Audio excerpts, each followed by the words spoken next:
오늘도 정신없이 일하고 있는데 갑자기 속보 알림이 하나 뜹니다. 이러다 진짜 전쟁 나는 거 아니냐는 이야기가 사무실에 쫙 퍼집니다.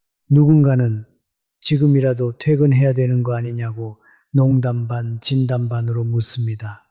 여러분은 걱정하지 마세요.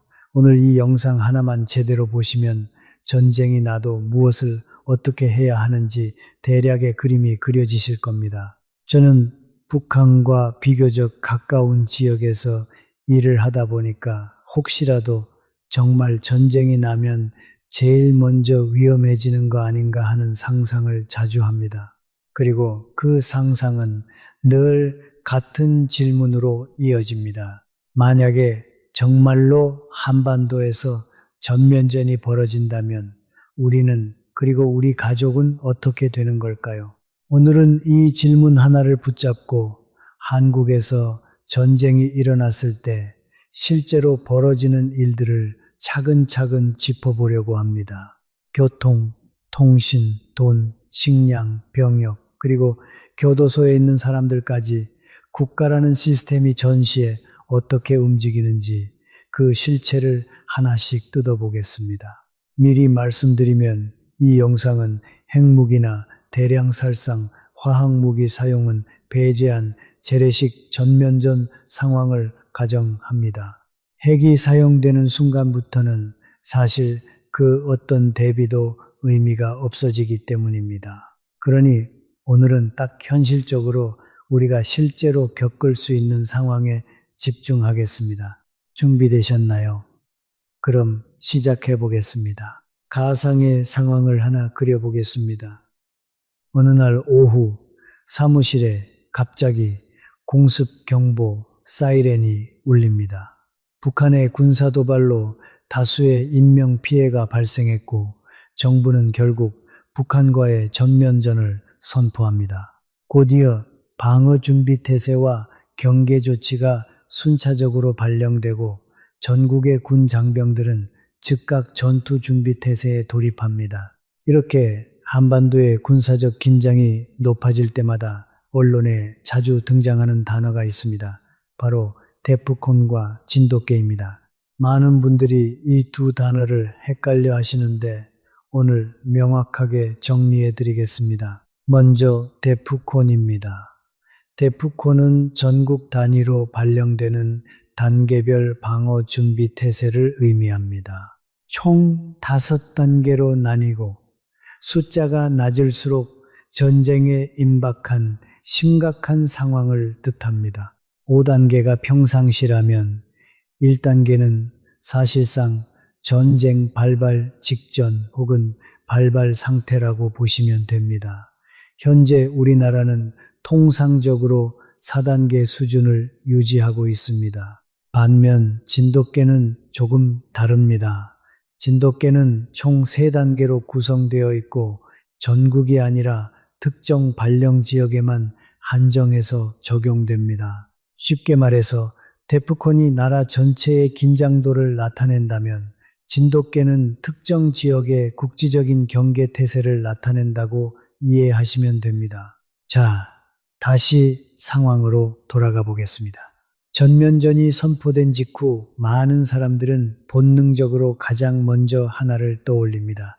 바로 도망, 즉 대피입니다. 여기에 도윤 씨가 있습니다. 도윤 씨는 전쟁이 났다는 소식을 듣자마자 차키를 챙겨 들고 밖으로 뛰쳐나갑니다. 최대한 전쟁 지역에서 먼 곳으로 가야겠다는 생각뿐입니다.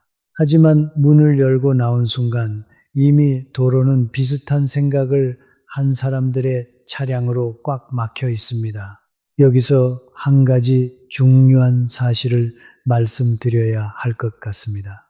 전쟁이 선포되면 도로 사용의 우선권은 민간인이 아니라 군부대로 넘어갑니다. 병력과 물자를 신속하게 이동시켜야 하는 군의 특성상 주요 도로 상당수가 통제되거나 군용으로 전환됩니다.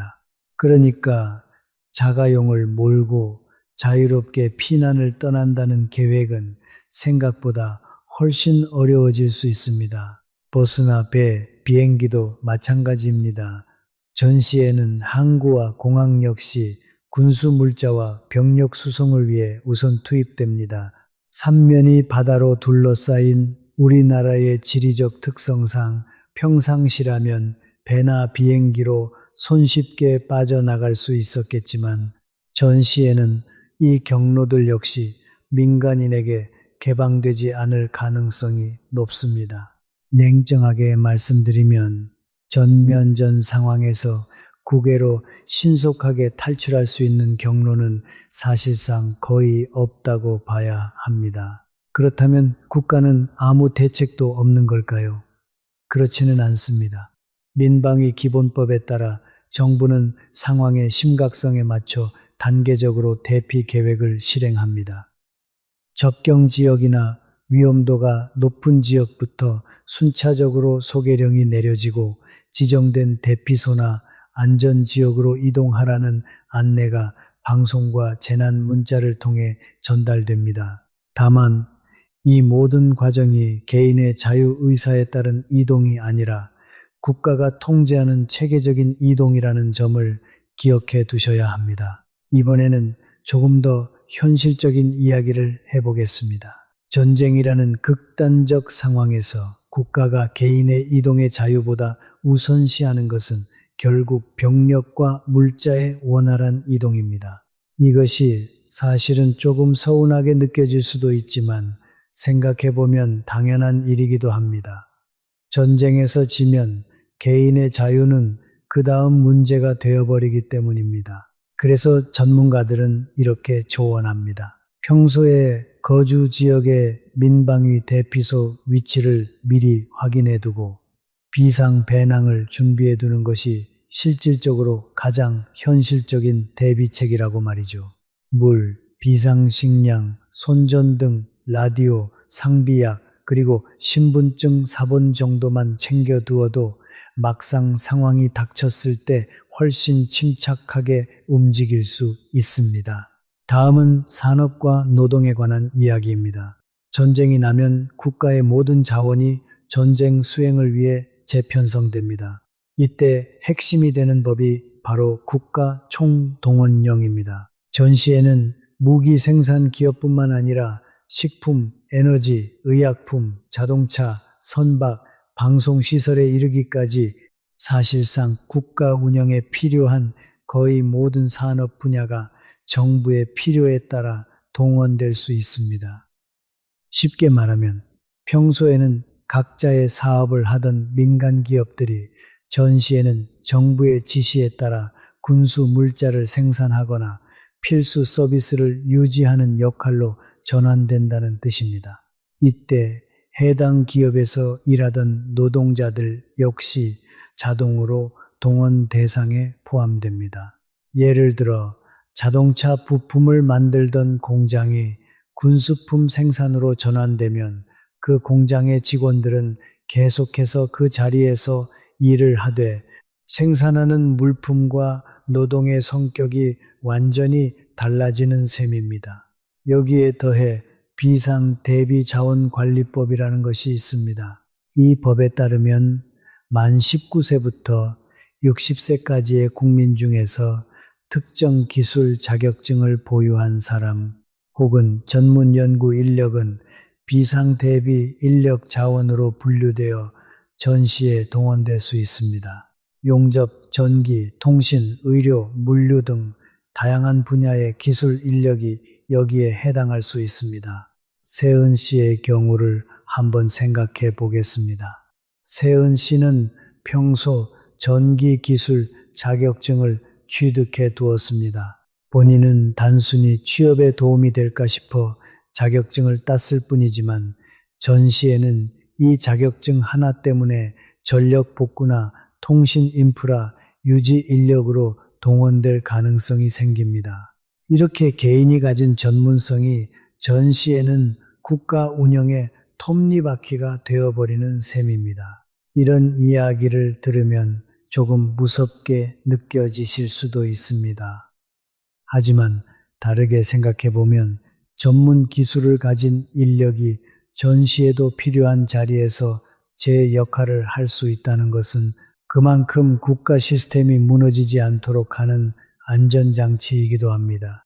물론 개인의 입장에서는 선택권이 크게 줄어드는 상황임에는 틀림없습니다. 자, 이번에는 조금 더 구체적이고 개인적인 이야기로 들어가 보겠습니다.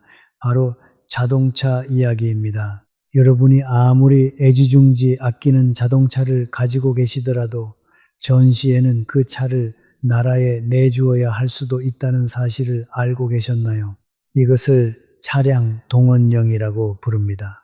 전쟁이 나면 승합차나 SUV, 박스형 화물차 등 특정 종류의 차량은 마치 예비군처럼 소집 대상이 됩니다. 물론 모든 자동차가 다 징발되는 것은 아닙니다. 매년 관할 부대에서는 지역별로 200에서 300대 정도의 차량을 무작위로 선정하고 해당 차량 소유주에게 의무 고지서를 발송합니다. 이 고지서를 받은 분들은 평소에는 잘 알지 못하다가 우편함에서 이 서류를 처음 발견하고 깜짝 놀라시는 경우가 많다고 합니다.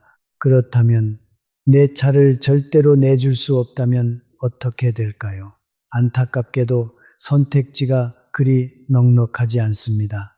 병역법과 관련 법령에 따라 정당한 사유 없이 차량 동원을 거부하면 7년 이하의 징역 또는 2천만 원 이하의 벌금에 처해질 수 있습니다.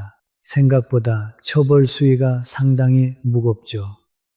그나마 다행인 점은 동원된 차량이 전시 상황에서 훼손되거나 분실되는 경우 전쟁이 종료된 이후 국가로부터 정당한 보상을 받을 수 있다는 것입니다. 물론 그 보상이 애초에 아끼던 자동차를 되돌려받는 것과 같을 수는 없겠지만 최소한의 법적 안전장치는 마련되어 있는 셈입니다. 여기서 잠깐 생각해 볼 부분이 있습니다. 왜 하필 승합차나 SUV, 박스형 차량이 우선 대상이 될까요? 이유는 간단합니다. 이런 차량들은 병력이나 물자를 실어 나르기에 적합한 구조를 가지고 있기 때문입니다. 좌석이 많거나 적재 공간이 넓은 차량일수록 군의 입장에서는 활용 가치가 높아지는 것이죠. 반대로 이야기하면 소형 승용차나 경차를 소유하고 계신 분들은 상대적으로 동원 대상에서 제외될 가능성이 더 높다고 볼 수 있습니다. 이번에는 먹고 사는 문제, 바로 식량 이야기로 넘어가 보겠습니다. 혼자 자취를 하는 도윤 씨는 전쟁 소식을 듣자마자 일단 먹을 것부터 챙겨야겠다는 생각에 근처 마트로 달려갑니다. 하지만 도착해보니 진열대는 이미 텅텅 비어 있습니다. 라면, 생수, 통조림 할 것 없이 사람들이 이미 다 쓸어간 뒤였던 겁니다. 이렇게 전쟁에 대한 불안감이 높아지면 가장 먼저 나타나는 현상이 바로 사재기입니다. 사람들은 언제 물자 공급이 끊길지 모른다는 두려움에 최대한 많은 식량과 생필품을 확보하려고 합니다. 문제는 이런 사재기가 오히려 물자 부족을 앞당기는 악순환을 만든다는 점입니다. 모두가 조금씩 여유 있게 사갔다면 문제가 없었을 물량이 소수의 사람들이 대량으로 쓸어가면서 정말로 부족해지는 상황이 벌어지는 것이죠. 이런 상황을 막기 위해 국가는 전시 배급제를 실시합니다. 식량관리법과 비상대비 자원관리법에 근거해서 정부는 평상시부터 일정량의 비상식량을 비축해두고 있습니다. 전쟁이 나면 이 비축분을 지역별, 가구별로 나누어 배급하는 방식으로 전환됩니다.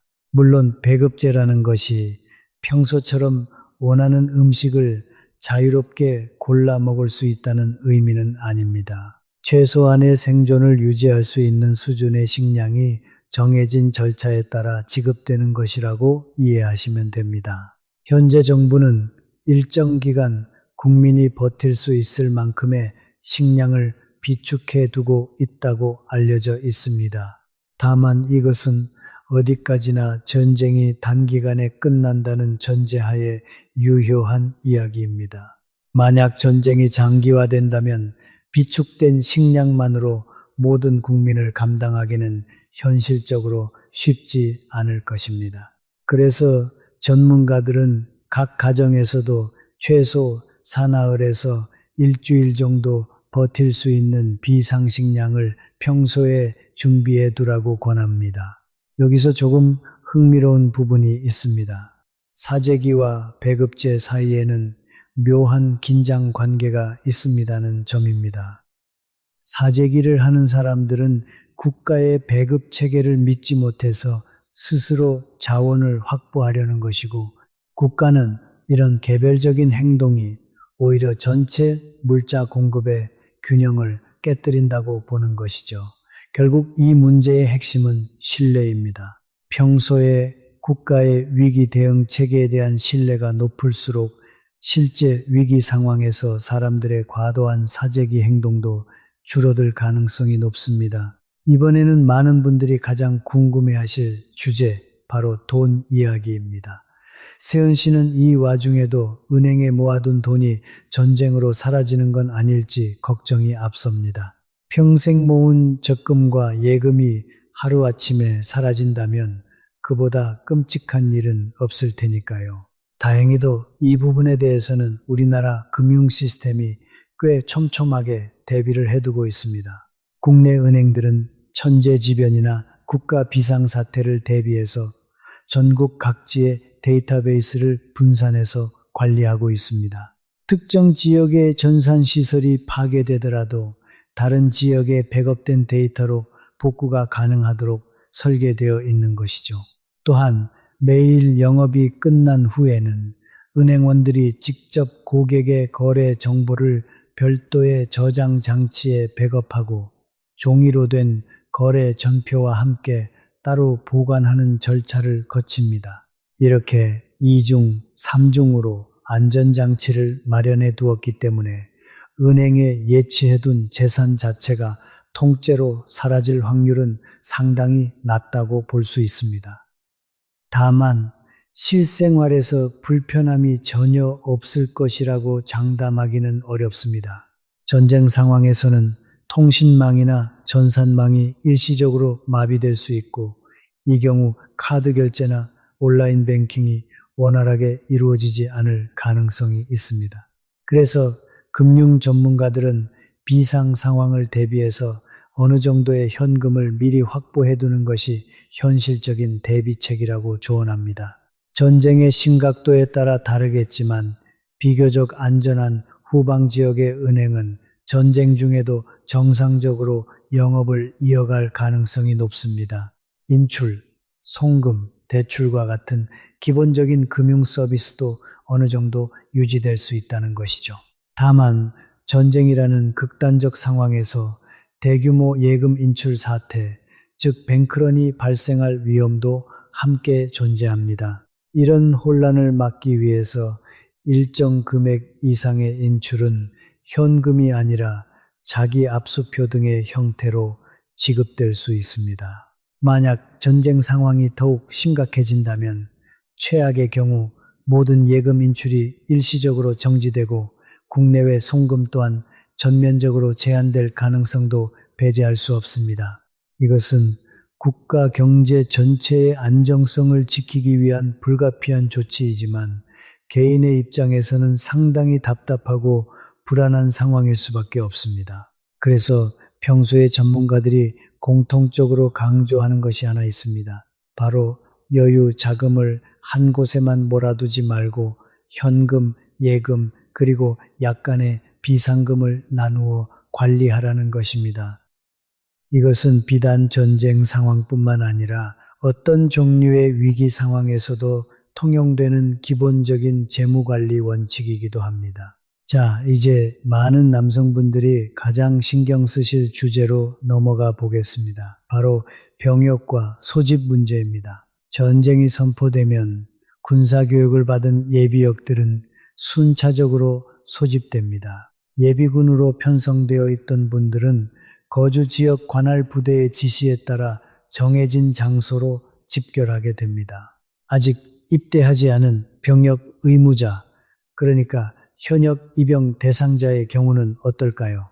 특별한 결격 사유가 없는 한 이들 역시 대부분 현역으로 입대하게 됩니다. 평소에는 신체 검사나 개인 사정에 따라 입영 시기를 조정할 수 있었지만 전시에는 이런 절차가 대폭 간소화되고 신속하게 진행됩니다. 만약 여러분이 해외에 거주하고 계신 상황이라면 어떻게 될까요? 이 경우 국토교통부와 관련 부처가 협조해서 배와 항공편을 편성하고 해외 거주 국민들을 국내로 귀국시키는 절차를 진행합니다.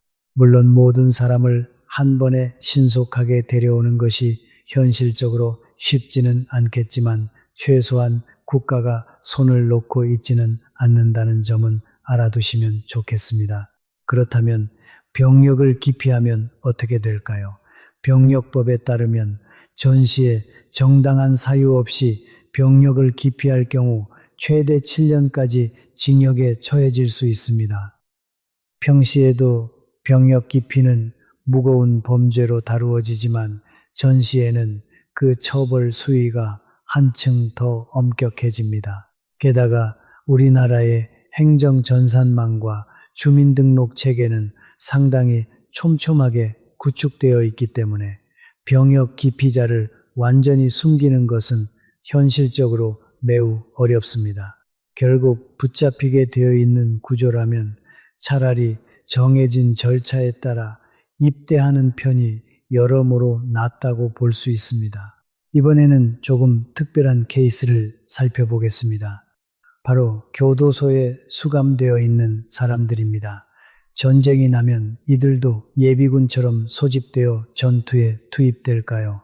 답은 아닙니다. 아무리 병력이 부족한 상황이라 하더라도 죄를 지어 수감 중인 사람들에게 곧바로 총과 무기를 쥐어줄 수는 없는 노릇입니다. 대신 교도소에서는 평소부터 수감자들의 형량과 죄질 등을 기준으로 3단계로 분류해서 전시에 우선적으로 석방할 수 있는 대상자들을 미리 정리해두고 있습니다.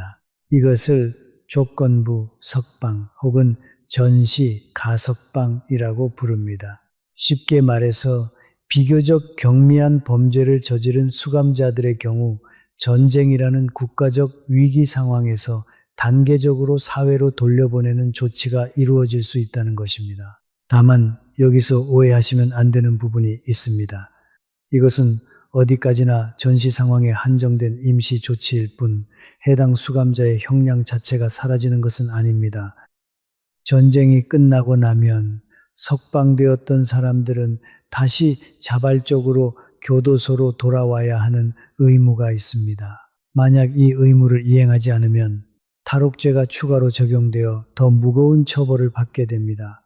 그리고 흉악 범죄를 저지른 중범죄자들의 경우에는 애초에 이런 조건부 석방 대상에서 제외되고 오히려 전쟁 지역에서 최대한 먼 후방의 교도소로 이감되는 조치가 취해집니다.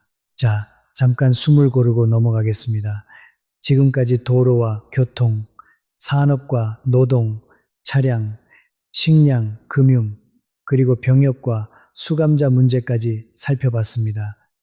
생각보다 국가라는 시스템이 전시에 얼마나 촘촘하게 움직이는지 조금 놀라셨을 수도 있겠습니다. 이제부터는 우리 일상과 조금 더 밀접한 부분들, 그러니까 통신, 의료, 그리고 아이들의 교육 문제로 넘어가 보겠습니다. 먼저 통신입니다. 전쟁이 나면 통신망은 크게 2가지 방향으로 통제됩니다. 하나는 군사 작전을 위한 통신 우선 확보이고 다른 하나는 가짜 정보나 적의 심리전을 차단하기 위한 통제입니다. 실제로 전시에는 방송통신위원회와 국방부가 협력해서 공영방송을 중심으로 재난방송 체계를 가동합니다. 라디오와 텔레비전을 통해 실시간으로 상황을 안내하고 시민들이 지켜야 할 행동 요령을 반복적으로 전달하는 것이죠. 휴대전화 통신망의 경우 평소보다 훨씬 혼잡해질 가능성이 높습니다. 다들 가족과 지인의 안전을 확인하기 위해 동시에 전화를 걸고 문자를 보내려고 할 테니까요. 이럴 때는 음성통화보다 문자 메시지가 상대적으로 더 잘 전달될 가능성이 높습니다. 전문가들은 평소에 가족 간 비상 연락 계획을 미리 정해두라고 조언합니다. 예를 들어 서로 연락이 끊겼을 때 만날 장소를 미리 정해두거나 멀리 사는 친척에게 연락을 취해서 서로의 소식을 전달받는 중개 방식을 활용하는 것도 방법입니다. 다음은 의료 체계입니다. 전시에는 민간 병원 상당수가 군 환자와 민간인 부상자를 동시에 치료해야 하는 상황에 놓이게 됩니다. 응급의료에 관한 법률과 비상대비 자원관리법에 따라 주요 대형 병원들은 평소부터 전시 의료 대응 계획을 수립해 두고 있습니다. 의사와 간호사 등 의료 인력 역시 비상 대비 인력 자원으로 분류되어 필요시 동원될 수 있습니다. 세은 씨의 이웃에 사는 도윤 씨의 어머니는 지병으로 정기적인 약을 복용하고 계신 상황이라고 가정해 보겠습니다. 이런 경우 전시 의료 체계에서는 만성질환자를 위한 필수 의약품 공급을 별도로 관리합니다. 다만 물류망이 원활하지 않을 경우 일시적인 공급 지연이 발생할 수 있기 때문에 평소에 최소 2주에서 한 달 분량의 상비약을 여유 있게 준비해 두는 것이 좋다고 전문가들은 조언합니다. 마지막으로 학교와 아이들의 교육 문제입니다. 전면전 상황이 되면 교육부는 전국 학교에 휴교 조치를 내리거나 원격 수업으로 전환하는 결정을 내릴 수 있습니다. 특히 접경 지역이나 위험도가 높은 지역의 학교는 우선적으로 휴교되고 학생들은 가족과 함께 안전한 지역으로 이동하도록 안내받습니다. 아이를 키우는 부모님의 입장에서는 이 부분이 가장 걱정스러운 대목일 것입니다. 그래서 평소에 자녀가 다니는 학교의 비상 대응 매뉴얼을 미리 확인해 두시는 것도 좋은 대비책이 될 수 있습니다. 이번에는 조금 다른 각도에서 생각해 보겠습니다. 바로 사회적, 심리적인 부분입니다. 전쟁이라는 것은 단순히 물자와 제도의 문제만은 아닙니다. 사람들의 마음가짐, 그리고 공동체가 서로를 대하는 방식에도 큰 변화를 가져옵니다. 역사를 돌아보면 6.25 전쟁 당시 우리 국민들은 극심한 물자 부족과 혼란 속에서도 서로 나누고 돕는 모습을 보여주었습니다. 물론 그 이면에는 이루 말할 수 없는 고통과 상실도 함께 존재했습니다. 전문가들은 전시 상황에서 사회적 신뢰와 공동체 의식이 무너지지 않고 유지될수록 국가 전체의 회복력도 함께 높아진다고 이야기합니다. 반대로 불신과 각자도생의 분위기가 확산되면 물자 부족이나 행정적 혼란이 더욱 가속화될 수 있습니다. 그래서 정부의 재난 대응 매뉴얼에는 물자 배급이나 행정 절차뿐만 아니라 심리 상담 인력의 배치 계획도 포함되어 있습니다. 전쟁이라는 극심한 스트레스 상황에서 시민들의 정신 건강을 지키는 것 역시 국가가 신경 써야 할 중요한 부분이기 때문입니다. 실제로 재난 및 안전관리 기본법에는 재난심리회복 지원에 관한 조항이 명시되어 있고 정신건강복지센터를 중심으로 위기 상담 서비스가 운영될 수 있도록 체계가 마련되어 있습니다. 다음은 노약자와 장애인 그리고 반려동물을 키우는 가정에 대한 이야기입니다. 전시 대피 계획을 세울 때 가장 취약한 부분이 바로 이 지점입니다. 거동이 불편한 어르신이나 장애가 있는 가족 구성원이 있는 경우 일반적인 대피소로의 신속한 이동이 현실적으로 쉽지 않을 수 있습니다. 이런 상황을 고려해서 지방자치단체는 관할 지역 내 취약계층의 명단을 미리 확보해두고 우선적으로 지원 인력을 배치하는 계획을 수립해두고 있습니다. 반려동물의 경우는 조금 더 현실적인 어려움이 있습니다. 대부분의 공식 대피소는 반려동물의 동반 입소를 제한하는 경우가 많습니다. 그래서 반려동물을 키우는 가정에서는 평소에 이동식 케이지나 최소한의 사료, 물, 그리고 배변용품을 담은 별도의 비상 가방을 준비해 두는 것이 현실적인 대안이 될 수 있습니다. 마지막으로 정부 자체의 존속에 대한 이야기도 빼놓을 수 없습니다. 전시에는 정부 주요 기능의 연속성을 유지하기 위해서 국가 핵심 기능 유지 계획이라는 것이 가동됩니다. 쉽게 말해서 대통령과 주요 강요들이 특정 지역에 고립되거나 위험에 처하더라도 국가의 의사결정 기능이 마비되지 않도록 대체 지휘 체계와 대피 시설이 미리 마련되어 있다는 것입니다. 이것은 국가 안보와 직결되는 사안이기 때문에 세부 내용이 공개되지는 않지만 이런 체계가 존재한다는 사실 자체는 국민들에게 어느 정도 안심이 되는 부분이기도 합니다. 자, 여기까지 오면서 국가 시스템이 전시에 어떻게 작동하는지 큰 그림을 그려보았습니다. 이제부터는 조금 더 실용적인 이야기, 그러니까 우리 개개인이 실제로 무엇을 준비해두면 좋을지에 대해 이야기해 보겠습니다. 가장 먼저 강조하고 싶은 것은 비상배낭입니다. 전문가들이 공통적으로 추천하는 비상배낭의 구성은 크게 5가지로 나눌 수 있습니다. 첫째, 물과 비상식량입니다.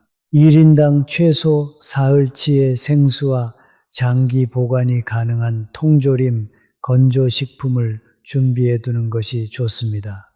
둘째, 응급의료용품입니다. 상처를 소독할 수 있는 소독약과 붕대, 개인이 복용하는 상비약을 여유 있게 챙겨 두어야 합니다. 셋째, 조명과 통신수단입니다. 손전등과 여분의 배터리, 그리고 배터리로 작동하는 라디오는 정전 상황에서 정보를 얻을 수 있는 중요한 수단이 됩니다. 넷째, 신분 확인 서류입니다.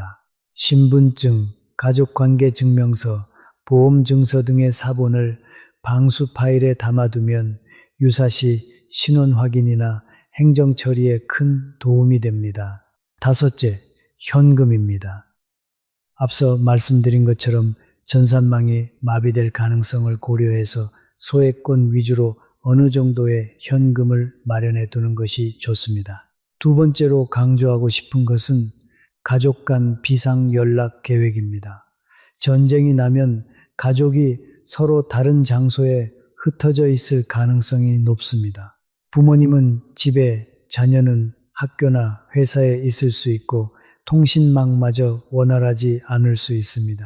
이런 상황을 대비해서 가족 구성원 모두가 알고 있는 만남의 장소를 미리 정해두는 것이 좋습니다. 예를 들어 동네 주민센터나 지정된 대피소 등을 만남의 장소로 미리 약속해두면 설령 연락이 두절되더라도 서로를 찾아갈 수 있는 기준점이 생기게 됩니다. 세 번째는 거주 지역의 민방위 대피 시설 위치를 미리 파악해 두는 것입니다. 실제로 많은 분들이 자신이 사는 아파트나 건물 지하에 민방위 대피소가 지정되어 있다는 사실조차 모르고 지내는 경우가 많습니다. 행정안전부의 안전디딤돌 애플리케이션이나 지방자치단체 홈페이지를 통해서 인근 대피소의 위치를 확인할 수 있으니 시간을 내서 한번 확인해 보시는 것을 추천드립니다. 네 번째는 심리적 대비입니다. 이 부분은 다소 생소하게 느껴지실 수도 있지만 전문가들은 평소에 위기 상황에 대한 기본적인 지식을 알아두는 것만으로도 실제 위기 상황에서의 공포와 혼란을 상당 부분 줄일 수 있다고 강조합니다. 오늘 이 영상을 끝까지 시청하시는 것 자체가 어쩌면 그 첫걸음이 될 수도 있겠습니다. 이번에는 국제적인 측면도 함께 살펴보겠습니다. 한반도에서 전면전이 벌어진다면 이것은 단순히 남북한 두 나라만의 문제로 끝나지 않습니다. 한미 상호 방위 조약에 따라 주한미군이 즉각적으로 작전에 참여하게 되고 유엔 군사령부 체계 역시 함께 가동됩니다.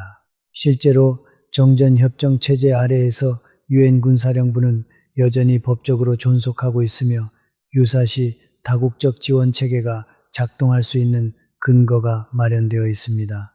또한 국제사회의 경제적 반응도 상당할 것으로 예상됩니다. 전쟁이 발발하면 가장 먼저 반응하는 것이 금융시장입니다. 주식시장은 즉각적인 폭락을 경험할 가능성이 높고 환율은 급격하게 요동칠 수 있습니다. 특히 원화 가치가 단기간에 크게 하락할 가능성이 제기되는데 이는 해외 자본이 위험 회피를 위해 빠르게 빠져나가는 이른바 자본 유출 현상 때문입니다. 정부와 한국은행은 이런 상황에 대비해서 외환 보유고를 확보해 두고 있고 필요시 외환 시장 개입을 통해 환율 급변동을 완화하려는 조치를 취하게 됩니다. 수출입 역시 큰 타격을 받을 수밖에 없습니다. 우리나라는 무역 의존도가 높은 국가이기 때문에 항구와 공항이 군사적 목적으로 우선 사용되면 일반 무역 물류에도 상당한 차질이 생기게 됩니다. 반도체나 자동차 같은 주력 수출 산업의 생산과 물류가 지연되면 이는 곧바로 국가 경제 전반의 위축으로 이어질 가능성이 높습니다. 난민과 인도적 지원 문제도 함께 생각해 볼 부분입니다. 전쟁이 장기화될 경우 접경 지역 주민들이 대규모로 이동하는 국내 실향민 문제가 발생할 수 있고 심각한 경우에는 국외로의 난민 유출도 배제할 수 없습니다. 유엔 난민기구를 비롯한 국제기구들은 이런 상황에 대비한 인도적 지원 계획을 미리 마련해 두고 있으며 주변국들과의 협력 체계 역시 논의되어 온 바 있습니다. 여기서 한 가지 짚고 넘어가고 싶은 부분이 있습니다. 바로 국제사회의 개입이 반드시 우리에게 유리하게만 작용하지는 않는다는 점입니다. 전쟁이라는 것은 여러 국가의 이해관계가 복잡하게 얽히는 사건입니다. 때로는 지원이 지연되거나 예상과 다른 방향으로 국제 정세가 흘러갈 가능성도 충분히 존재합니다. 그래서 전문가들은 결국 가장 중요한 것은 우리 스스로의 대비 태세와 회복력이라고 입을 모아 이야기합니다. 자, 이번에는 조금 더 깊이 들어가서 전쟁이 발발했을 때 우리 정부가 실제로 어떤 법적 절차를 거치는지 순서대로 짚어보겠습니다. 많은 분들이 전쟁이 나면 그냥 곧바로 계엄령이 선포되는 것으로 알고 계시지만 실제로는 좀 더 세분화된 단계가 존재합니다. 먼저 국가안전보장회의, 줄여서 NSC가 소집됩니다. 대통령과 국방부 장관, 외교부 장관, 국가정보원장 등 주요 안보 관계자들이 모여 상황을 판단하고 대응 방향을 결정합니다. 이 회의를 통해 대프콘 격상 여부와 군사 대응 수위가 결정되고 필요시 국회의 긴급 안건으로 상정됩니다. 만약 상황이 전면전 수준으로 확대된다면 헌법 제7, 17조에 근거해서 계엄령이 선포될 수 있습니다. 계엄령에는 경비계엄과 비상계엄 두 종류가 있는데 경비계엄은 상대적으로 낮은 단계의 군사적 개입을 의미하고 비상계엄은 사법과 행정기능의 상당 부분을 군이 직접 관장하게 되는 훨씬 강력한 조치입니다. 비상계엄이 선포되면 언론과 출판, 집회의 자유가 일부 제한될 수 있고 군사재판이 일반 형사사건까지 관할하게 될 수 있습니다. 이렇게 국가의 통제력이 강화되는 것에 대해 거부감을 느끼는 분들도 계실 것입니다. 하지만 전쟁이라는 극단적 상황에서는 신속한 의사결정과 자원 배분이 생사를 가르는 문제가 될 수 있기 때문에 평상시의 민주적 절차를 그대로 유지하기 어려운 측면이 있습니다. 물론 계엄령이 해제된 이후에는 그 기간 동안의 조치들에 대한 사후 검증과 국회의 통제가 이루어지도록 법적 장치가 마련되어 있습니다. 다음으로 살펴볼 부분은 언론 통제입니다. 전시에는 국가 안보와 관련된 정보의 유출을 막기 위해서 언론 보도에 대한 사전 검열이 이루어질 수 있습니다. 군사 작전 상황이나 병력 배치와 관련된 민감한 정보는 보도가 제한되고 정부가 지정한 공식 발표 채널을 통해서만 관련 소식이 전달되는 경우가 많습니다. 이것은 적에게 아군의 상황이 노출되는 것을 막기 위한 조치이지만 동시에 국민들의 알 권리와 충돌하는 지점이기도 합니다. 그래서 전시 언론 통제의 범위와 기간에 대해서는 항상 사회적 논의가 뒤따르게 됩니다. 마지막으로 사이버 안보에 대한 이야기도 빼놓을 수 없습니다. 현대전은 더 이상 총과 탱크만의 전쟁이 아닙니다. 전력망, 금융망, 통신망을 겨냥한 사이버 공격 역시 전쟁의 중요한 축을 차지합니다. 실제로 전면전 상황이 발생하면 국가정보원과 사이버 작전사령부를 중심으로 국가 핵심 기반 시설에 대한 사이버 방어 체계가 최고 수준으로 격상됩니다. 은행 전산망이나 발전소 제어 시스템 같은 곳이 해킹 공격을 받게 되면 그 피해는 재래식 무기 공격 못지않게 치명적일 수 있기 때문입니다. 자, 잠깐 정리를 해보겠습니다. 지금까지 도로와 교통 통제, 산업 동원령, 차량 징발, 식량 배급, 금융 시스템, 병역과 수감자 문제, 통신과 의료, 그리고 계엄령과 언론 통제까지 정말 많은 이야기를 나눴습니다. 이렇게 쭉 나열해 놓고 보니 우리가 평소에 당연하게 여기던 일상이 얼마나 복잡한 시스템 위에서 유지되고 있는지 새삼 느껴지네요. 이제부터는 우리 생존과 직결되는 기본 인프라, 그러니까 전기와 수도 문제로 넘어가 보겠습니다.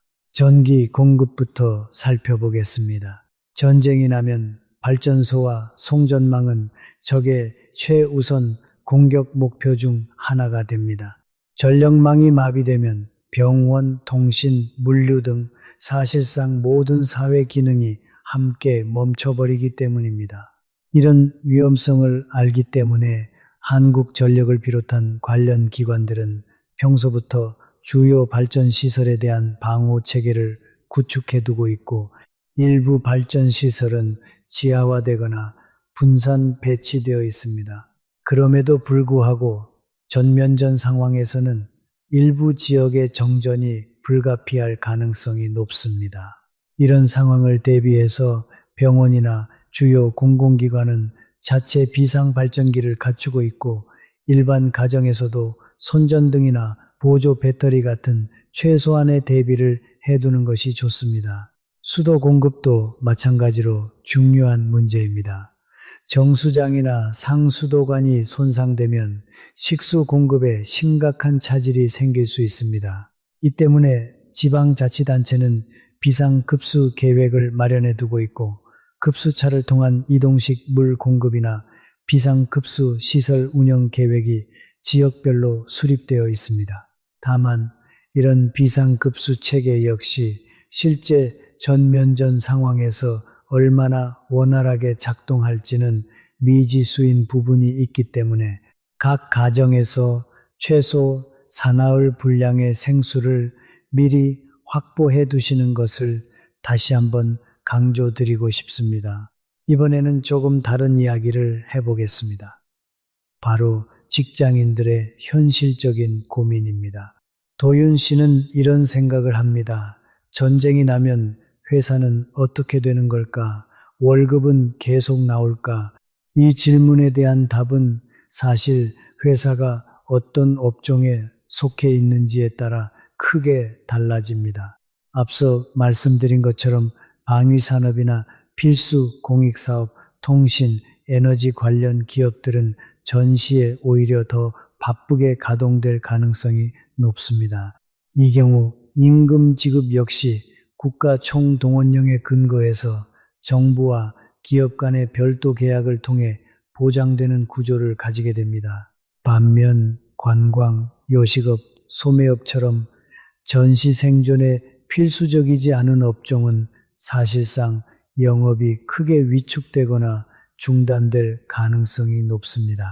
이런 경우 근로기준법상의 휴업수당 규정이 적용될 수 있지만 전쟁이라는 극단적 상황에서 이 규정이 평소처럼 원활하게 지켜질 것이라고 장담하기는 어렵습니다. 세은 씨의 회사는 마침 의료기기를 생산하는 곳이라고 가정해 보겠습니다. 전시에는 의료 물자 수요가 폭증하기 때문에 세은 씨의 회사는 오히려 평소보다 더 많은 생산량을 요구받을 가능성이 높습니다. 다만 이 경우에도 원자재 수급이 원활하지 않으면 생산에 차질이 생길 수 있고 물류망이 통제되는 상황에서 완제품을 필요한 곳까지 제때 운송하는 것도 쉬운 일은 아닐 것입니다. 이렇게 놓고 보면 전쟁이라는 것은 결국 우리 사회 곳곳에 촘촘하게 연결된 여러 시스템들이 동시에 시험대에 오르는 사건이라고 할 수 있겠습니다. 자, 여기서 잠깐 역사 이야기를 좀 해볼까 합니다. 이 모든 게 다 이론적인 이야기처럼 들릴 수도 있지만 사실 우리는 이미 비슷한 경험을 겪어본 나라입니다. 바로 6.25 전쟁 때 말이죠. 당시 정부는 전쟁 발발 직후 서울에서 부산까지 급하게 피난 행렬을 이루었고 많은 시민들이 도보와 기차, 트럭 등 가능한 모든 수단을 동원해서 남쪽으로 이동했습니다. 그 과정에서 도로와 철도는 극심한 혼잡을 겪었고 많은 사람들이 가족과 헤어지는 아픔을 경험했습니다. 이때의 경험이 오늘날 우리나라의 재난 대응 체계 그리고 예비군 제도와 민방위 제도가 만들어지는 토대가 되었다고 해도 과언이 아닙니다. 또 하나 실제 사례를 들어보겠습니다. 2010년에 있었던 연평도 포격 사건입니다. 당시 연평도 주민들은 갑작스러운 포격으로 긴급 대피를 해야 했고 많은 주민들이 인천으로 임시 대피하는 상황을 겪었습니다. 이 사건은 전면전은 아니었지만 국지적인 군사 도발이 실제 민간인의 삶에 얼마나 즉각적이고 직접적인 영향을 미치는지 보여준 대표적인 사례입니다. 이 사건 이후 정부는 서해 5도 지역의 대피 시설을 대폭 보강하고 주민 대피 훈련을 정례화하는 등의 후속 조치를 취했습니다. 이런 역사적 사례들을 돌아보면 한 가지 공통점을 발견할 수 있습니다. 바로 준비된 사람과 그렇지 못한 사람의 차이가 위기 상황에서 극명하게 드러난다는 점입니다. 평소에 대피 경로를 알고 있었던 사람, 비상식량을 조금이라도 준비해 두었던 사람, 가족과 미리 만날 장소를 정해 두었던 사람들은 그렇지 않은 사람들에 비해 훨씬 침착하게 위기 상황에 대응할 수 있었습니다. 자, 이제 도윤 씨와 세은 씨의 이야기로 다시 돌아가 보겠습니다. 두 사람은 오늘 하루 종일 이런저런 걱정을 하면서도 결국 이런 결론에 도달합니다. 전쟁이 실제로 일어날지 안 일어날지는 개인이 통제할 수 있는 영역이 아니지만 최소한의 대비를 해두는 것은 얼마든지 지금 당장 시작할 수 있는 일이라는 것이죠. 도윤 씨는 그날 저녁 집으로 돌아가는 길에 마트에 들러 생수 몇 병과 비상식량 몇 가지를 챙깁니다. 세은 씨는 가족 단체 채팅방에 비상시 만날 장소를 함께 의논하자는 메시지를 남깁니다. 거창한 것부터 시작할 필요는 없습니다. 작은 준비 하나하나가 모여서 실제 위기 상황이 닥쳤을 때 여러분과 가족을 지키는 든든한 안전망이 되어줄 것입니다. 자, 이번에는 조금 더 세부적인 질문들을 다뤄보겠습니다. 많은 분들이 궁금해하실 만한 주제들이니까 하나씩 짚어보겠습니다. 먼저 보험과 재산 문제입니다. 집이나 건물이 전쟁으로 인해 파손되면 보험금을 받을 수 있을까요? 사실 일반적인 화재보험이나 주택종합보험 약관을 살펴보면 전쟁, 내란, 폭동 등으로 인한 손해는 보상 대상에서 제외되는 경우가 대부분입니다.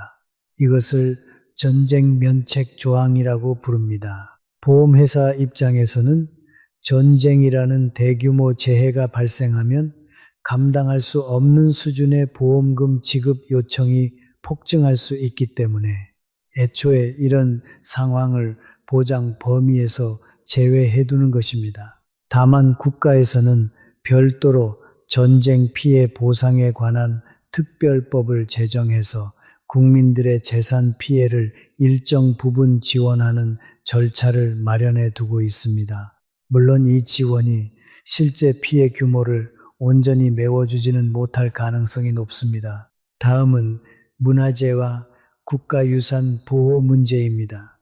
전시에는 국보와 보물로 지정된 주요 문화재들을 안전한 지역으로 긴급 이전하거나 현장에서 방호시설을 설치하는 계획이 문화재청을 중심으로 수립되어 있습니다. 실제로 6.25 전쟁 당시에도 국립박물관 소장 유물들을 부산으로 긴급 이송했던 사례가 있습니다. 이런 역사적 경험을 바탕으로 오늘날에도 주요 문화유산에 대한 전시 보호 계획이 정기적으로 갱신되고 있습니다. 이번에는 우리나라에 거주하는 외국인들의 상황도 짚어보겠습니다. 전면전이 선포되면 각국 대사관은 자국민 보호를 위해 긴급 대피 계획을 가동하게 됩니다. 많은 나라들이 자국민에게 즉각적인 출국을 권고하거나 전세기를 편성해서 자국민을 철수시키는 조치를 취할 가능성이 높습니다. 반면 한국에 오래 거주하며 생활 기반을 마련한 외국인들의 경우 출국이 오히려 더 어려운 결정이 될 수도 있습니다. 정부는 이런 제한 외국인들을 위해서도 다국어 재난 안내 체계를 운영하고 있습니다. 마지막으로 가장 중요한 질문 하나를 다뤄보겠습니다. 전쟁이 짧게 끝나는 경우와 길게 이어지는 경우 실질적으로 어떤 차이가 있을까요? 전문가들의 분석에 따르면 단기전의 경우 비축 자원과 기존 시스템만으로도 충분히 버틸 수 있는 가능성이 높습니다. 하지만 전쟁이 몇 달 이상 장기화된다면 이야기가 완전히 달라집니다. 비축 식량과 의약품은 점차 고갈되고 해외로부터의 물자 지원이 얼마나 원활하게 이루어지느냐가 국가 생존의 핵심 변수가 됩니다. 실제로 많은 군사 전문가들은 현대전의 승패가 전투력 자체보다도 보급과 물류 그리고 국민들의 인내력에서 갈리는 경우가 많다고 이야기합니다. 자, 이번에는 눈을 조금 밖으로 돌려서 다른 나라들의 사례도 살펴보겠습니다. 전쟁이나 무력 충돌을 실제로 경험한 나라들은 우리와는 조금 다른 방식으로 시민 대비 체계를 운영하고 있습니다. 이스라엘의 경우를 살펴보겠습니다. 이스라엘은 오랜 기간 주변국과의 군사적 긴장 속에서 살아온 나라답게 거의 모든 건물에 방공호 개념의 대피 공간을 의무적으로 설치하도록 법으로 규정하고 있습니다. 또한 아이언돔이라는 요격 체계와 함께 시민들에게 경보 발령 시 짧은 시간 안에 대피할 수 있도록 반복적인 훈련을 실시하는 것으로 잘 알려져 있습니다. 이스라엘 시민들은 어릴 때부터 사이렌이 울리면 곧바로 가장 가까운 대피 공간으로 이동하는 훈련을 받으며 자라납니다. 우크라이나의 경우도 참고할 만합니다. 2022년 전면적인 무력 충돌이 시작된 이후 우크라이나 정부는 스마트폰 애플리케이션을 통해 실시간으로 공습 경보를 전국에 전달하는 체계를 빠르게 구축했습니다. 또한 지하철역을 대규모 대피시설로 전환해서 공습 상황에서 시민들이 신속하게 안전한 지하 공간으로 이동할 수 있도록 하는 사례도 있었습니다. 이런 사례들은 기존의 도시 인프라를 유사시 대피시설로 얼마나 유연하게 전환할 수 있는지 보여주는 좋은 예시라고 할 수 있습니다. 우리나라 역시 이런 해외 사례들을 참고해서 지속적으로 민방위 체계를 개선해 나가고 있습니다. 지하철역과 지하상가, 건물 지하 주차장 등 도심 곳곳의 지하 공간들이 민방위 대피시설로 지정되어 있는 것도 바로 이런 맥락입니다. 다만 아직까지는 시민들의 인식과 실제 훈련 참여도가 상대적으로 낮은 편이라는 지적도 있습니다. 그래서 오늘 이 영상을 통해 말씀드리고 싶은 것은 결국 하나입니다. 막연한 불안감에 시달리기보다는 정확한 정보를 바탕으로 최소한의 준비를 해두는 것이 훨씬 현명한 태도라는 것입니다.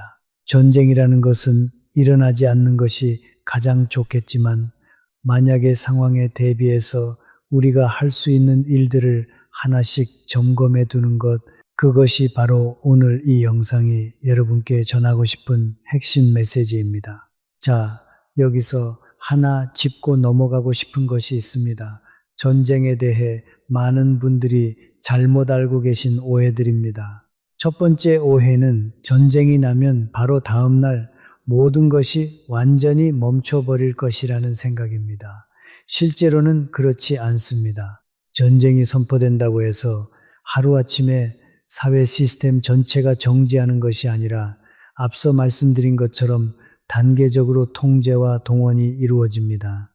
오히려 초기 며칠 동안은 평소와 크게 다르지 않은 일상이 이어지다가 상황이 악화됨에 따라 점진적으로 통제 수위가 높아지는 경우가 많습니다. 두 번째 오해는 개인이 아무리 준비해봤자 소용없다는 생각입니다. 이것도 사실과는 거리가 있습니다. 물론 전쟁이라는 거대한 사건 앞에서 개인의 준비가 상황을 완전히 바꿀 수는 없습니다.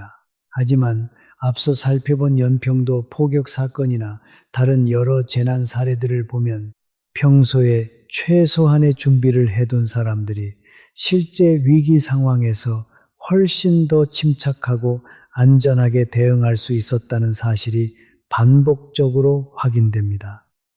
세 번째 오해는 전쟁이 나면 국가가 개인을 완전히 방치할 것이라는 생각입니다. 오늘 살펴본 것처럼 식량 배급 체계, 금융 안전장치, 의료 대응 계획, 취약계층 지원 방안까지 국가는 생각보다 훨씬 촘촘하게 대비 체계를 마련해 두고 있습니다. 물론 이 모든 체계가 완벽하게 작동할 것이라고 장담할 수는 없습니다. 하지만 최소한 아무런 대비 없이 방치되는 상황은 아니라는 점은 분명합니다. 이렇게 세 가지 오해를 짚어보았습니다.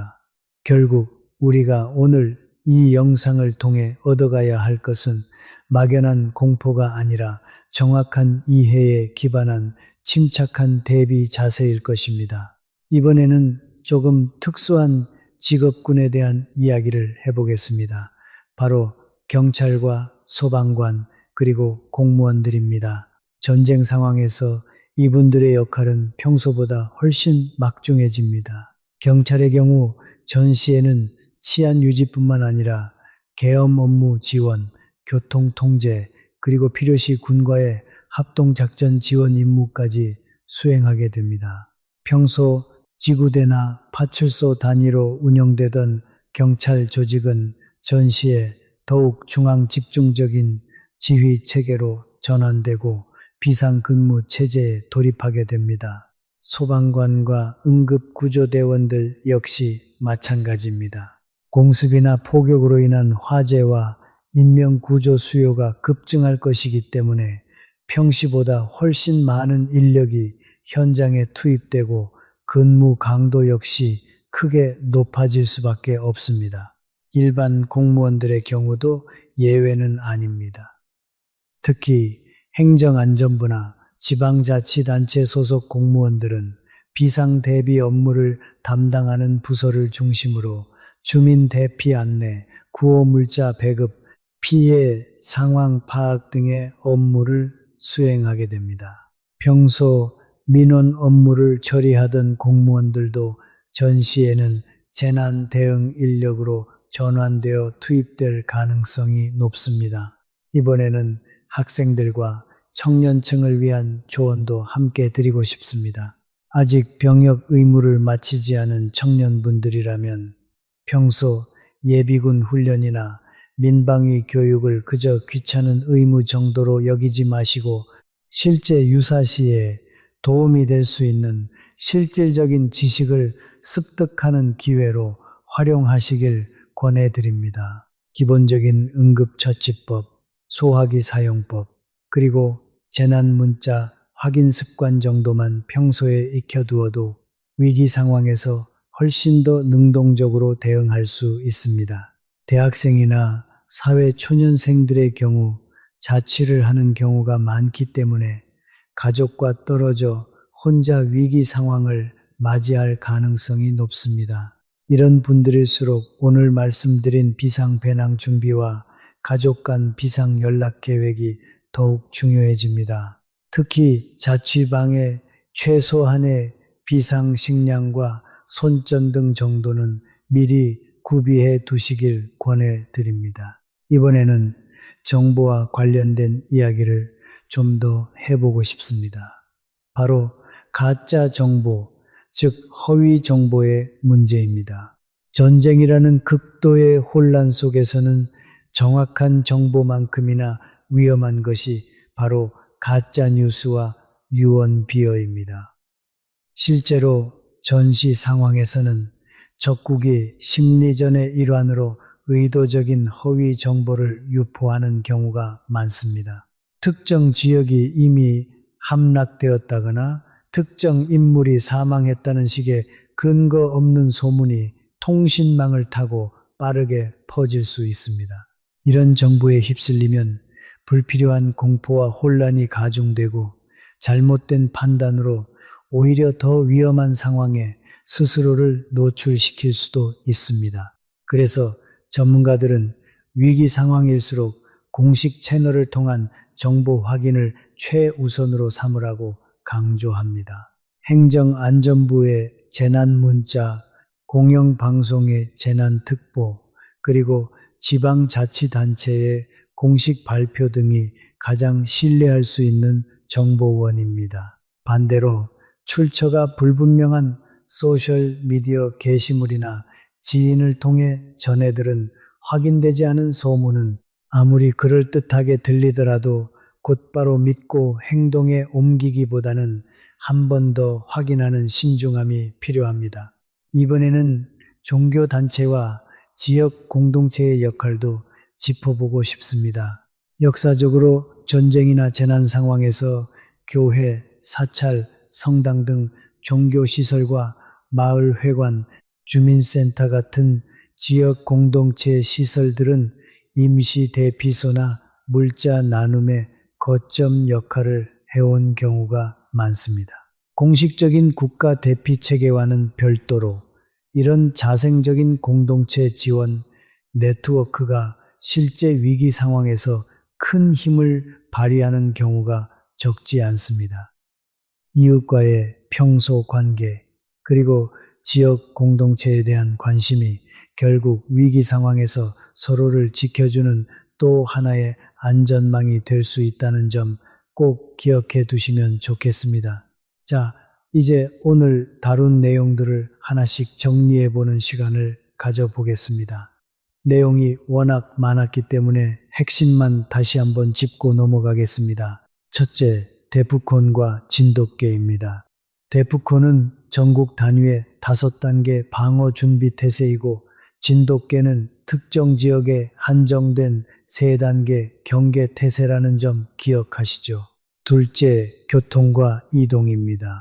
전시에는 도로와 항만, 공항의 우선권이 군으로 넘어가기 때문에 개인의 자유로운 이동과 피난이 생각보다 훨씬 어려워질 수 있습니다. 대신 국가는 민방위 체계를 통한 단계적 소개령을 실행합니다. 셋째, 산업과 노동 동원입니다. 국가 총동원령에 따라 주요 산업시설과 관련 노동자들이 전시체제로 전환되고 특정 기술 자격을 갖춘 인력은 비상 대비 인력 자원으로 동원될 수 있습니다. 넷째, 차량 동원령입니다. 승합차나 SUV 등 특정 차량은 무작위로 선정되어 징발 대상이 될 수 있고 정당한 사유 없이 거부하면 상당히 무거운 처벌을 받을 수 있습니다. 다섯째, 식량 배급입니다. 사재기 현상을 막기 위해 국가는 비축 식량을 기반으로 한 배급제를 실시하며 각 가정에서도 최소 며칠분의 비상 식량을 준비해 두는 것이 좋습니다. 여섯째, 금융 시스템입니다. 은행의 분산 데이터베이스와 백업 체계 덕분에 예금 자체가 사라질 위험은 낮지만 통신망 마비에 대비해서 어느 정도의 현금을 확보해 두는 것이 현명합니다. 일곱째, 병역과 수감자 문제입니다. 예비역과 현역 입영 대상자는 순차적으로 소집되고 병역 기피에 대한 처벌은 매우 무겁습니다. 반면 교도소 수감자들은 죄질에 따라 조건부 석방 대상과 후방 이감 대상으로 분류됩니다. 여덟째, 통신, 의료, 교육 체계입니다. 공영방송 중심의 재난방송 체계가 가동되고 주요 병원은 전시 의료 계획에 따라 운영되며 위험지역 학교는 휴교나 원격 수업으로 전환됩니다. 아홉째, 사회적, 심리적 대비입니다. 정부는 물자 배급뿐만 아니라 심리상담 체계까지 마련해 두고 있고 취약계층과 반려동물을 위한 별도의 대비책도 필요합니다. 열째, 법적 절차와 계엄령입니다. 국가안전보장회의 소집부터 시작해서 데프콘 격상, 그리고 필요시 경비계엄이나 비상계엄까지 단계적으로 진행되며 이 과정에서 언론 통제와 사이버 방어 체계도 함께 강화됩니다. 11째, 전력과 수도 같은 기반 시설입니다. 발전소와 정수장은 주요 공격 목표가 될 수 있기 때문에 비상발전기와 비상급수 계획이 마련되어 있습니다. 12째, 국제적 측면입니다. 한미 상호 방위 조약과 유엔 군사령부 체계가 작동하고 동시에 금융시장과 환율, 수출입 물류에도 상당한 충격이 예상됩니다. 이렇게 12가지 핵심 내용을 함께 정리해 보았습니다. 정말 많은 이야기를 나눴는데요. 이 모든 내용을 관통하는 하나의 메시지가 있다면 바로 이것입니다. 전쟁이라는 극단적 상황 앞에서도 국가는 나름의 체계를 갖추고 움직이지만 그 체계가 완벽하게 개인을 지켜주지는 못한다는 것. 그래서 결국 최소한의 개인적 대비가 반드시 필요하다는 것입니다. 자, 여기서 조금 더 실용적으로 들어가서 비상배낭에 실제로 무엇을 얼마나 담아야 하는지 구체적으로 말씀드려 보겠습니다. 막연하게 준비물이라고만 말씀드리면 실제로 실천하기 어려우실 수 있으니까요. 생수의 경우 성인 1명 기준으로 하루 2리터 정도, 최소 사흘 치면 6리터 정도를 준비하시는 것이 좋습니다. 비상식량은 조리 없이 바로 먹을 수 있는 통조림이나 건빵, 에너지바 종류로 준비하시되 유통기한을 반년에서 1년 단위로 점검하고 교체해 주시는 것이 좋습니다. 응급의료용품은 소독약, 거즈, 반창고, 압박붕대 정도의 기본 구급함 세트와 본인이나 가족이 복용 중인 상비약을 최소 2주일 분량 챙겨 두시길 권해드립니다. 특히 당뇨나 고혈압 같은 만성질환을 앓고 계신 분들은 처방받은 약을 여유 있게 확보해 두는 것이 정말 중요합니다. 조명 도구로는 손전등 1개와 여분의 건전지, 그리고 가능하다면 손으로 돌려서 충전하는 수동 발전 라디오를 준비해 두시면 정전 상황에서도 최소한의 정보를 얻으실 수 있습니다. 보조 배터리도 완충 상태로 미리 준비해 두시는 것이 좋습니다. 서류의 경우 신분증, 가족관계 증명서, 건강보험증, 그리고 통장 사본 정도를 방수 파일이나 지퍼백에 담아 보관하시면 됩니다. 현금은 소액권 위주로 10만 원에서 30만 원 정도를 별도로 마련해 두시길 권해드립니다. 이 밖에도 여벌의 옷과 담요, 마스크와 개인 위생용품, 그리고 호루라기 하나 정도를 챙겨 두시면 유사시 자신의 위치를 알리는 데 도움이 될 수 있습니다. 이렇게 준비한 비상 배낭은 현관 근처나 신발장처럼 언제든 빠르게 들고 나갈 수 있는 위치에 보관해 두시는 것이 핵심입니다.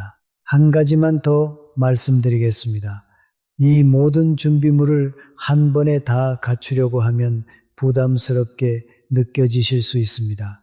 이번 주말에는 생수와 손전등만, 다음 주말에는 상비약과 서류만, 이런 식으로 조금씩 나누어서 준비하셔도 충분합니다. 완벽하게 준비하는 것보다 중요한 것은 일단 시작하는 것입니다. 자, 이번에는 여러분 스스로 한번 점검해 보실 수 있도록 몇 가지 질문을 드려보겠습니다. 혹시 지금 이 질문들에 바로바로 답할 수 있으신가요? 첫 번째 질문입니다. 여러분이 사시는 아파트나 건물에서 가장 가까운 민방위 대피소가 어디에 있는지 알고 계신가요? 아신다면 다행이지만 혹시 잘 모르시겠다면 오늘 이 영상을 다 보신 후에 안전 디딤돌 애플리케이션을 한번 열어보시길 권해드립니다. 두 번째 질문입니다. 가족들과 서로 연락이 끊겼을 때 어디서 다시 만나기로 약속해 두셨나요? 혹시 아직 정해두지 않으셨다면 오늘 저녁 가족 식사 자리에서 딱 5분만 시간을 내서 이야기해 보시는 건 어떨까요? 세 번째 질문입니다. 집에 최소 사흘치의 생수와 비상식량이 준비되어 있으신가요? 혹시 냉장고와 찬장을 열어봤을 때 조금 부족하다는 생각이 드신다면 이번 주말 장을 볼 때 조금씩 챙겨보시길 권해드립니다. 네 번째 질문입니다. 본인이나 가족이 복용 중인 상비약이 있다면 최소 2주일 분량 이상 확보되어 있으신가요?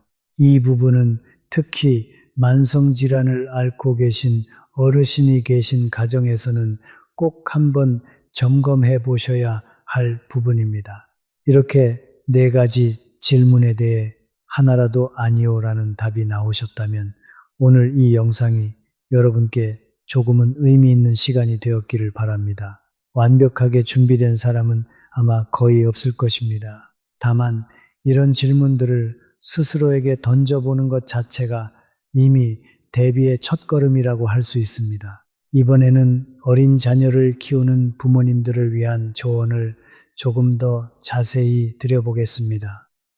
아이가 있는 가정이라면 비상 배낭에 아이 전용 물품도 추가로 준비해 두셔야 합니다. 기저귀나 분유, 아이가 평소 좋아하는 간식, 그리고 아이의 불안을 달래줄 수 있는 작은 인형이나 담요 같은 것도 함께 챙겨두시면 좋습니다. 또한 아이들에게 전쟁이나 재난 상황을 설명할 때는 지나치게 공포심을 조장하기보다는 침착하고 차분한 어조로 설명해 주시는 것이 중요합니다. 아이들은 부모의 불안을 그대로 흡수하는 경향이 있기 때문에 부모가 침착함을 유지하는 것 자체가 아이에게는 가장 큰 안정감을 줄 수 있습니다. 학교나 어린이집에서 실시하는 민방위 훈련에 대해서도 평소에 아이와 함께 이야기 나누어 보시면 실제 상황에서 아이가 덜 당황하고 훈련받은 대로 행동하는 데 도움이 될 수 있습니다. 자, 이번에는 실제로 공습 경보가 울렸을 때 어떻게 행동해야 하는지 구체적인 행동 요령을 말씀드려 보겠습니다. 이런 내용은 알아두면 알아둘수록 도움이 되는 정보입니다. 만약 시류에 있을 때 경보가 울린다면 가장 먼저 해야 할 일은 침착하게 가장 가까운 지하 공간이나 건물 내부로 이동하는 것입니다. 지하철역, 지하상가, 건물 지하 주차장 등이 가장 안전한 대피 장소가 될 수 있습니다. 달리다가 넘어져서 다치는 경우도 실제로 적지 않기 때문에 서두르되 침착하게 이동하는 것이 중요합니다. 실내에 있을 때는 창문에서 최대한 멀리 떨어진 곳으로 이동하시고 가능하다면 건물의 중심부나 지하로 이동하시는 것이 좋습니다. 유리창 파편으로 인한 부상이 실제 공습 상황에서 상당히 흔한 부상 유형 중 하나이기 때문에 창문 근처는 반드시 피하셔야 합니다. 차량으로 이동 중일 때 경보가 울린다면 차를 즉시 도로 한쪽에 정차하고 차에서 내려 인근의 안전한 건물이나 지하 공간으로 대피하시는 것이 원칙입니다. 차 안에 계속 머무는 것은 오히려 위험할 수 있습니다. 경보가 해제되기 전까지는 대피 장소를 벗어나지 마시고 라디오나 재난 문자를 통해 공식적인 해제 안내가 있을 때까지 기다리시는 것이 안전합니다. 간혹 성급하게 밖으로 나왔다가 2차 공격이나 자녀 위험에 노출되는 경우도 있기 때문입니다. 이번에는 스마트폰 사용이 익숙하지 않은 어르신들과의 연락 문제도 짚어보고 싶습니다. 많은 가정에서 부모님이나 조부모님이 재난 문자나 애플리케이션 알림을 제대로 확인하지 못하는 경우가 있습니다. 이런 경우에는 자녀나 손주가 평소에 미리 어르신들께 재난 문자 확인 방법을 알려드리거나 동네 이장이나 통장님을 통한 마을 방송 체계를 함께 안내해드리는 것이 실질적인 도움이 될 수 있습니다. 많은 지방자치단체에서는 여전히 마을 스피커를 통한 방송 체계를 함께 운영하고 있기 때문에 스마트폰이 없거나 익숙하지 않은 어르신들도 정보를 놓치지 않을 수 있는 보안 장치가 마련되어 있는 셈입니다. 자, 이번에는 개인 자산 관리에 대해서 조금 더 자세히 이야기해 보겠습니다. 특히 주식이나 부동산에 투자하고 계신 분들이라면 더욱 관심 있게 들으실 만한 내용입니다. 전쟁이 발발하면 주식시장은 개장과 동시에 극심한 변동성을 보일 가능성이 높습니다. 과거 지정학적 긴장이 고조되었던 시기의 사례를 보면 개전 초기에는 방위산업 관련 주식이 단기적으로 상승하는 반면 대부분의 다른 업종은 급격한 하락을 경험하는 경향이 있었습니다. 다만 이것은 어디까지나 과거의 경향성일 뿐 실제 전면전 상황에서는 거래소가 일시적으로 거래를 정지하는 서킷 브레이커가 발동될 가능성도 충분히 있습니다. 금융위원회와 한국거래소는 이런 극단적 변동성에 대비한 시장 안정화 조치를 이미 마련해 두고 있습니다. 부동산의 경우도 마찬가지입니다. 접경 지역이나 위험도가 높은 지역의 부동산 가치는 단기적으로 크게 하락할 가능성이 있는 반면 상대적으로 안전하다고 여겨지는 후방 지역은 오히려 수요가 몰릴 가능성도 있습니다. 다만 전쟁이라는 극단적 상황에서 부동산 거래 자체가 정상적으로 이루어지기 어려울 수 있다는 점도 함께 고려하셔야 합니다. 전문가들은 이런 상황에서 가장 중요한 원칙으로 자산의 분산을 꼽습니다. 모든 자산을 주식이나 부동산 한 곳에 몰아두기보다는 현금성 자산과 실물 자산, 그리고 투자 자산을 적절히 나누어 보유하는 것이 어떤 위기 상황에서도 상대적으로 안정적인 대응을 가능하게 해준다는 것입니다. 이것은 비단 전쟁 상황뿐만 아니라 평소의 자산 관리 원칙으로도 충분히 유효한 조언이라고 할 수 있습니다. 마지막으로 반려동물을 키우는 가정을 위한 조금 더 구체적인 조언을 드리겠습니다. 앞서 대피소 대부분이 반려동물 동반 입소를 제한한다고 말씀드렸는데요. 최근에는 일부 지방자치단체에서 반려동물 동반이 가능한 대피시설을 별도로 지정하는 사례도 늘어나고 있습니다. 평소에 거주 지역에 반려동물 동반 대피소 유무를 미리 확인해 두시고 만약 없다면 반려동물을 맡길 수 있는 지인이나 인근의 동물병원, 보호소 등을 미리 파악해 두시는 것도 하나의 대비책이 될 수 있습니다. 반려동물의 인식표나 마이크로칩 등록도 평소에 미리 해 두시면 혹시 상황 중에 반려동물과 헤어지게 되더라도 다시 찾을 수 있는 가능성을 높여줍니다. 자, 여기서 조금 더 생생한 이야기를 하나 들려드리고 싶습니다. 도윤 씨에게는 이제 갓 예비군 마지막 해를 앞둔 친구가 한 명 있습니다. 이 친구는 평소 예비군 훈련을 그저 귀찮은 연례 행사 정도로 여겨왔습니다. 훈련 통지서가 날아오면 한숨부터 쉬고 훈련장에 가서도 대충 시간만 때우다 오곤 했습니다. 그런데 오늘 이 영상을 함께 보면서 생각이 조금 달라졌다고 합니다. 자신이 그동안 대수롭지 않게 여겼던 예비군 훈련이 실제 전면전 상황에서는 자신과 가족의 생사를 가를 수도 있는 실질적인 준비 과정이었다는 것을 새삼 깨달았기 때문입니다. 사격술이나 응급처치법, 그리고 부대 편성과 소집 절차에 대한 기본적인 이해가 평소에는 그저 형식적인 절차처럼 느껴졌지만 오늘 이야기를 듣고 나니 전혀 다른 무게로 다가왔다고 말합니다.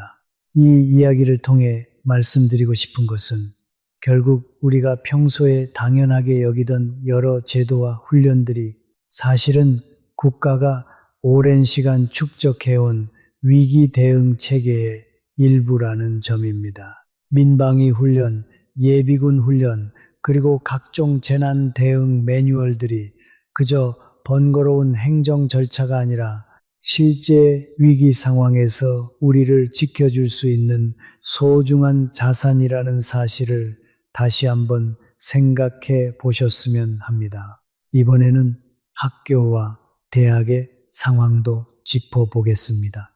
전면전 상황이 발생하면 대학 수학 능력 시험을 비롯한 각종 국가 시험 일정도 영향을 받을 가능성이 높습니다.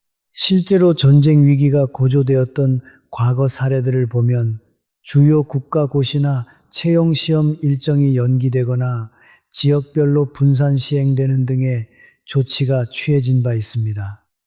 대학 역시 원격 수업으로 전환하거나 학사 일정을 조정하는 방식으로 대응하게 될 가능성이 높습니다. 문화와 여가 산업 역시 큰 영향을 받게 됩니다. 영화관, 공연장, 스포츠 경기장 등 다수의 인원이 밀집하는 시설은 안전상의 이유로 영업이 제한되거나 폐쇄될 가능성이 높습니다. 방송사들도 정규 프로그램 편성을 줄이고 재난방송과 뉴스 특보 중심으로 편성을 전환하게 됩니다. 이렇게 놓고 보면 전쟁이라는 사건은 우리 일상의 거의 모든 영역에 크고 작은 영향을 미친다는 것을 다시 한번 실감하게 됩니다. 자, 이번에는 농업과 축산업에 종사하시는 분들을 위한 이야기도 잠깐 해보겠습니다. 전쟁 상황에서 식량 자급 능력은 국가 생존과 직결되는 매우 중요한 문제입니다. 그래서 정부는 전시의 농업 생산 기반이 최대한 유지될 수 있도록 하는 계획도 별도로 마련해 두고 있습니다.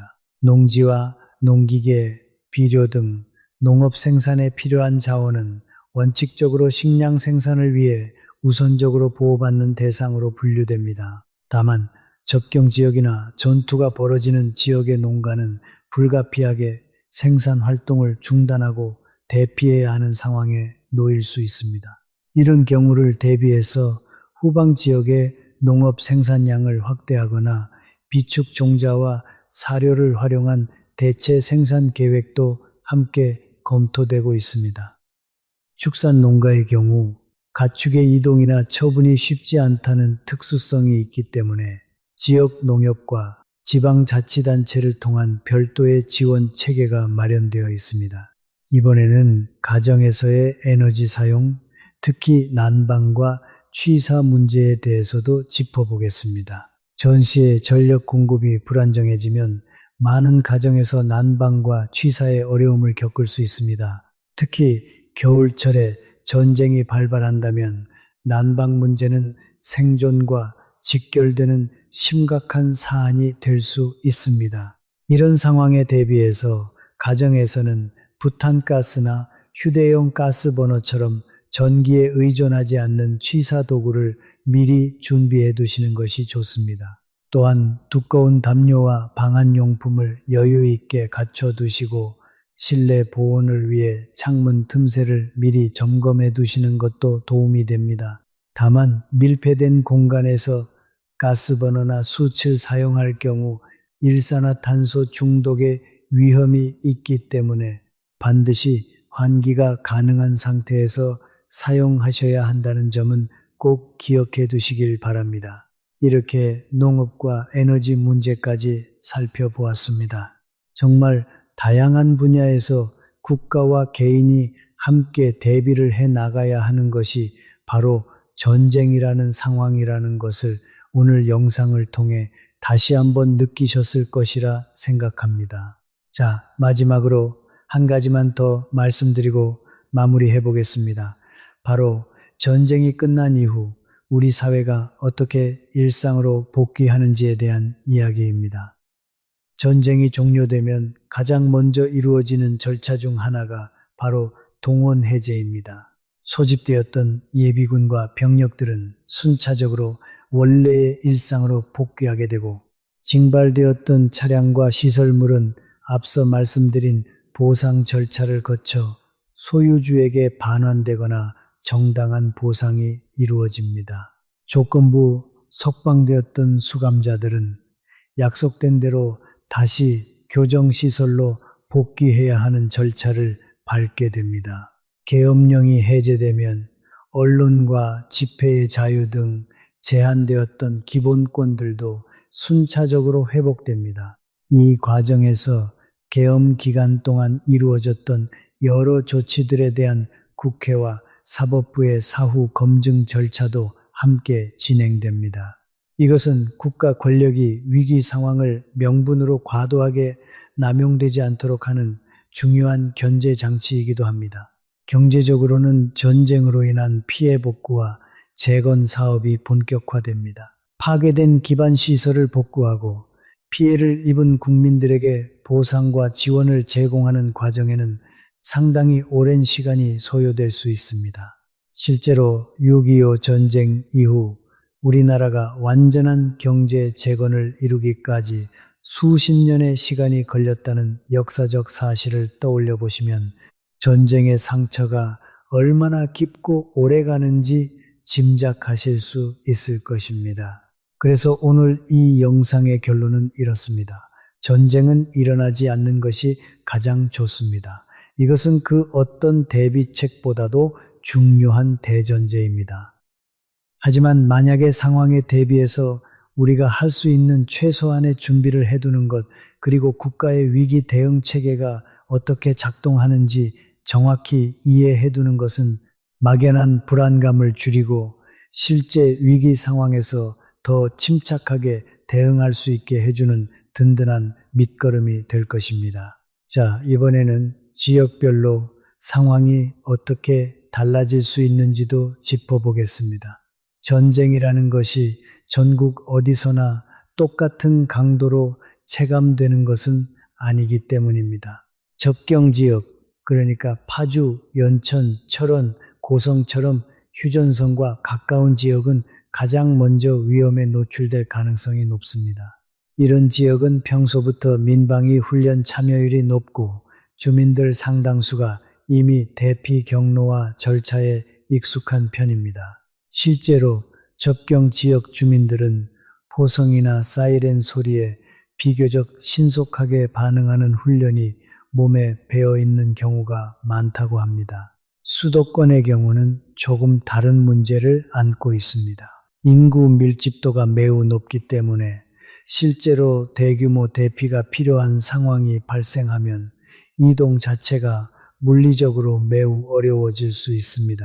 서울과 수도권에 거주하시는 분들이라면 오히려 무리하게 장거리 이동을 시도하기보다는 거주지 인근의 지하 대피 시설을 신속하게 활용하는 편이 더 현실적인 전략이 될 수 있습니다. 반면 부산, 대구, 광주 같은 남부 지역 대도시들은 상대적으로 접경 지역에서 거리가 있기 때문에 정부의 후방 거점 지역으로 활용될 가능성이 높습니다. 실제로 6.25 전쟁 당시에도 부산이 임시 수도 역할을 했던 역사적 사례가 있습니다. 이런 지역은 오히려 피난민 유입에 대비한 수용시설과 물자 비축 계획이 별도로 마련되어 있는 경우가 많습니다. 제주도처럼 육지와 분리된 섬 지역은 또 다른 특수성을 가지고 있습니다. 바닷길이 통제되면 사실상 고립될 수 있는 지리적 특성 때문에 제주도는 자체적인 비상식량과 의료 물자 비축 계획을 별도로 운영하고 있습니다.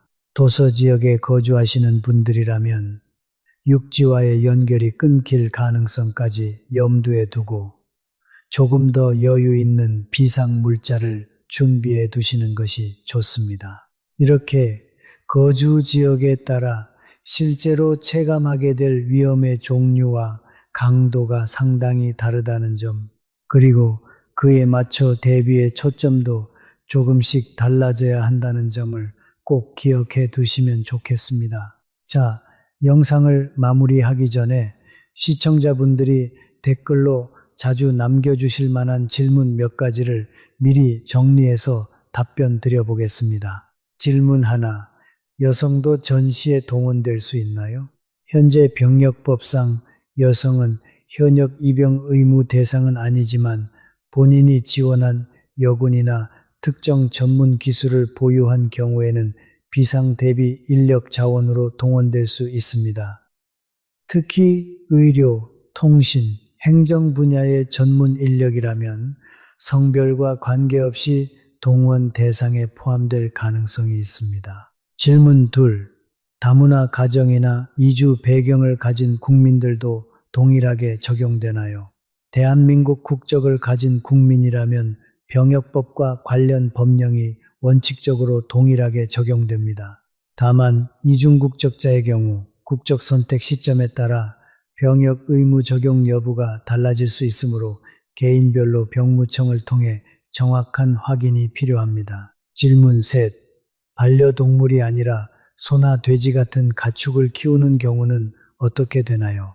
이 경우는 앞서 말씀드린 농업 및 축산 지원 체계에 따라 처리됩니다. 가축 이동이나 처분이 필요한 경우 지역 농협과 지방자치단체를 통한 지원과 안내를 받으실 수 있습니다. 질문 넷, 장기 해외 출장 중인데 전쟁이 나면 어떻게 하나요? 이 경우 가장 먼저 해야 할 일은 현지 대한민국 대사관이나 영사관에 연락해서 재외국민 등록 상태를 확인하고 귀국 지원 절차에 대한 안내를 받는 것입니다. 평소에 해외에 장기 체류하실 계획이 있다면 출국 전 재외국민 등록을 미리 해두시는 것이 유사시 신속한 지원을 받는 데 큰 도움이 됩니다. 질문 다섯, 장애가 있거나 거동이 불편한 가족이 있는데 따로 신청해야 하는 지원 제도가 있나요? 지방자치단체별로 재난 취약계층 등록 제도를 운영하고 있는 경우가 많습니다. 평소 거주 지역의 주민센터를 통해 재난시 우선 지원 대상자로 등록해 두시면 실제 위기 상황에서 방문 확인이나 우선 대피 지원을 받으실 가능성이 높아집니다. 이렇게 자주 궁금해하실 만한 5가지 질문에 대해 답변을 드려보았습니다. 혹시 오늘 다루지 못한 궁금증이 있으시다면 댓글로 남겨주시면 다음 영상에서 더 자세히 다뤄보도록 하겠습니다. 한 가지만 더 덧붙이자면 도보나 자전거 같은 비동력 이동 수단에 대한 이야기도 빼놓을 수 없습니다. 앞서 말씀드린 것처럼 차량과 대중교통 이용이 제한되는 상황에서는 결국 도보나 자전거가 유일한 이동 수단이 되는 경우도 충분히 예상해 볼 수 있습니다. 평소에 튼튼한 운동화 한 켤레와 접이식 자전거를 미리 마련해 두시는 것도 극단적인 상황에서는 의외로 큰 도움이 될 수 있습니다. 실제로 여러 재난 대응 전문가들은 평소 도보로 30분에서 1시간 정도 걸리는 거리의 대피 경로를 미리 걸어보시라고 권합니다. 막상 걸어보면 지도로 볼 때와는 또 다른 현실적인 감각을 얻으실 수 있기 때문입니다. 오늘 영상이 여러분께 조금이나마 도움이 되셨다면 주변의 소중한 사람들에게도 이 정보를 함께 나누어 주시면 좋겠습니다. 혼자만 알고 있는 정보보다 함께 아는 정보가 위기 상황에서 훨씬 더 큰 힘을 발휘하기 때문입니다. 오늘도 끝까지 시청해 주셔서 진심으로 감사드립니다. 다음에는 조금 더 가볍고 유익한 주제로 다시 찾아뵙겠습니다. 여러분 모두 오늘도 평안한 하루 보내시길 바랍니다. 교양 만두였습니다.